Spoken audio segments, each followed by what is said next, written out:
அனைவருக்கும் வணக்கம். நான் உங்கள் பத்திரிகையாளர் ஆர்எஸ் கார்த்திக். இந்த வீடியோவில் நம்ம பார்க்க இருக்கிறது நம்ம வேற லெவல் சினிமா சேனலோட சினிமா விமர்சனம். இப்போ நம்ம பார்க்க இருக்கிறது இந்த வாரம் திரைக்கு வந்திருக்கிற Ramayana the legend of prince Rama படத்தோட விமர்சனம் தான்.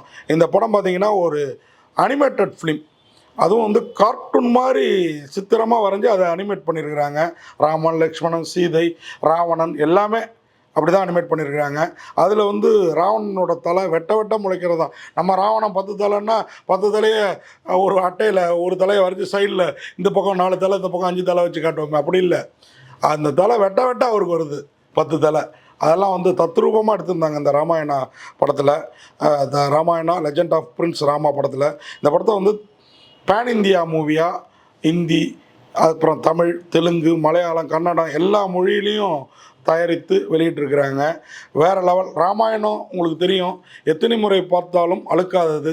எந்த உருவில் பார்த்தாலும் இருக்காது, இந்த மாதிரி அனிமேட்டட் உருவில் பார்த்தாலும் இருக்காது, கார்ட்டூனாக பார்த்தாலும் இருக்காது, சுவர் சித்திரங்களாக பார்த்தாலும் அழுக்காது.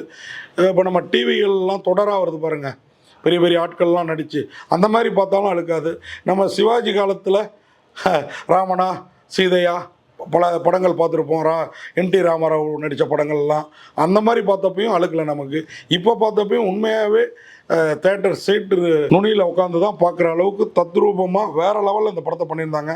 அதற்காக இந்த படத்தோட கிரியேட்டிவ் டைரக்டர் விஜயேந்திர பிரசாத்துக்கு ஒரு ஹேட்ஸ் ஆஃப் சொல்லலாம். அதுமாதிரி இந்த படத்தை தயாரித்த அர்ஜுன் அகர்வால், சிபி கார்த்திக், தமோச்சா கோச்சானா இவங்க எல்லாருக்கும் ஒரு நன்றியையும் வாழ்த்துக்களையும். ஏன்னா இன்றைக்கி இருக்கிற 2K கிட்ஸுக்கு ராமாயணம், மகாபாரதம்லாம் பெருசாக தெரியல.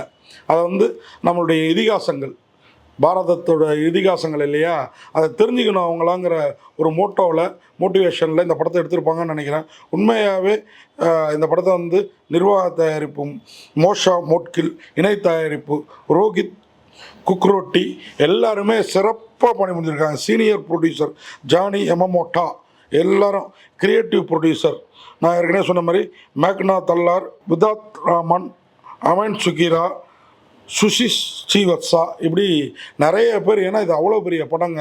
கிட்டத்தட்ட 2.25 மணி நேரம் 2.5 மணி நேரம் ராமாயணத்தை நமக்கு தெரிந்த கதையில் இன்னும் தெரியாத விஷயங்களையும் சேர்த்து, அனுமன் வந்து லக்ஷ்மணனுக்கு மருந்து போட தான் போய் சஞ்சீவனி இமயமலைக்கு போய் பேத்துட்டு வந்தாருங்கிறதெல்லாம் நம்ம லைட்டாக கேள்விப்பட்டிருப்போம். இது இன்னும் ஸ்ட்ராங்காக நமக்குள்ளார பதிய வைக்குது.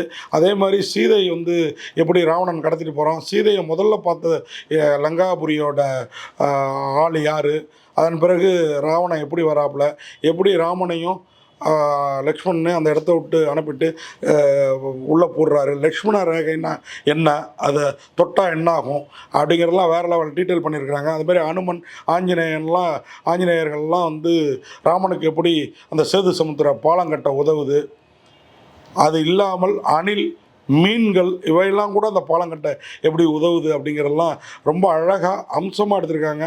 சில இடம்லாம் ரியல் படம் பார்க்குற மாதிரியே இருக்குது, அனிமேட்டட் படம் மாதிரியே இல்லை, அவ்வளோ பிரமாதமாக பண்ணியிருக்கிறாங்க. இந்த படத்தில் வந்து மெயின் காரணம் இதெல்லாமே இப்படி தெரியறதுக்கு இந்த படத்தை தயாரித்த கீக் பிக்சர்ஸ் பிரைவேட் லிமிடெட், இந்த படத்தை வெளியிடுகிற Geek Pictures private limited, AA films, Excel entertainment இவங்கெல்லாம் காரணமாக இருந்தாலும் இந்த படத்துக்கு பின்னணி குரல் கொடுத்த கலைஞர்கள் அவங்கள வந்து பார்க்கணும்.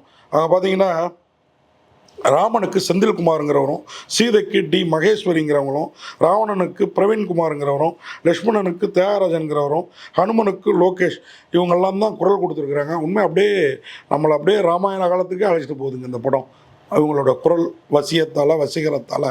அதே மாதிரி இந்த படம் ஒரு அனிமேட்டட் ஃபிலிமாக இருந்தாலும் அந்த காடு, மலை இதெல்லாம் காட்டுறப்போ ஹாலிவுட்டுக்கு நிகராக இந்திய சினிமாவும் கிட்டத்தட்ட வளர்ந்துருச்சுங்கிறத உணர வைக்குது. உண்மையாகவே சிறப்பாக இருக்குது. இந்த படத்தை ரவுரி ஹரிதா அவங்க தான் வந்து நரேட் பண்ணுறாங்க. இந்த படத்தில் அப்பப்போ சில கதைகள், ராமாயணத்தை எல்லாத்தையுமே சீன் பண்ண முடியாது இல்லைங்களா, அது அனிமேஷனில் ரொம்ப கஷ்டம். சில இடங்களில் இப்படி ராமன் வந்து சுக்ரீவனை சந்தித்த போது, இல்லை வாலியை சந்தித்த போது, இல்லை ராவணனை வந்து பார்க்க போர் வேணான்னு தூது அனுப்புனது, லட்சக்கணக்கான உயிர்கள் போகும் போர் வேணான்னு தூது அனுப்புறது, அப்புறம் சின்ன அனுமார் கூட்டத்தை வச்சுக்கிட்டு இவனால் என்ன பண்ண முடியும்னு ராவணன் கும்பகர்ணனை தூக்கத்துலேருந்து எழுப்பு, கும்பகர்ணனோட பிரம்மாண்டம் அந்த ஸ்க்ரீனில் பார்க்குறப்ப தான் தெரியுது. அவனுக்கு வந்து எத்தனை பெரிய கோலையில் கொண்டு வந்து தண்ணியை ஊற்றி அவனை எழுப்புறாங்க. அவனை எழுப்புனா செத்து போயிடுவான் 6 மாதத்துக்கு முன்னாடி எழுப்புனா அப்படின்றது தெரிஞ்சு எழுப்பி ராவணனை இதுக்கு அனுப்புறது.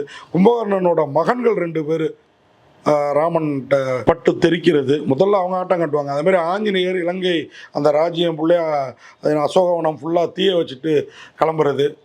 அவர் தப்பிச்சு போக வாய்ப்பு இருந்தும் ஒரு பாடம் போட்டுட்டு போகணும், இந்த மாதிரி அடுத்தவன் பொண்டாட்டியை கொண்டு வந்து வச்சுட்டு இருக்கிறவருக்கு அப்படின்னு சொல்கிற அந்த இந்த காலகட்டத்துக்கு இந்த மாதிரி ஒரு படம் நிச்சயமாக ஒரு மெசேஜ் 2K கிட்ஸோட.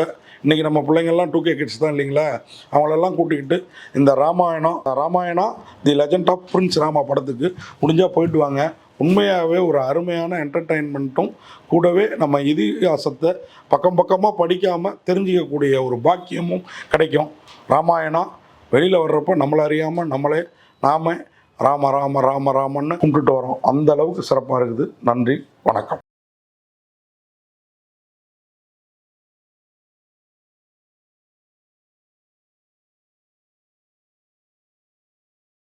இந்த வீடியோ உங்களுக்கு பிடிச்சிருந்தா லைக் பண்ணுங்கள், கமெண்ட் பண்ணுங்கள், ஷேர் பண்ணுங்கள், சப்ஸ்கிரைப் பண்ணுங்கள்.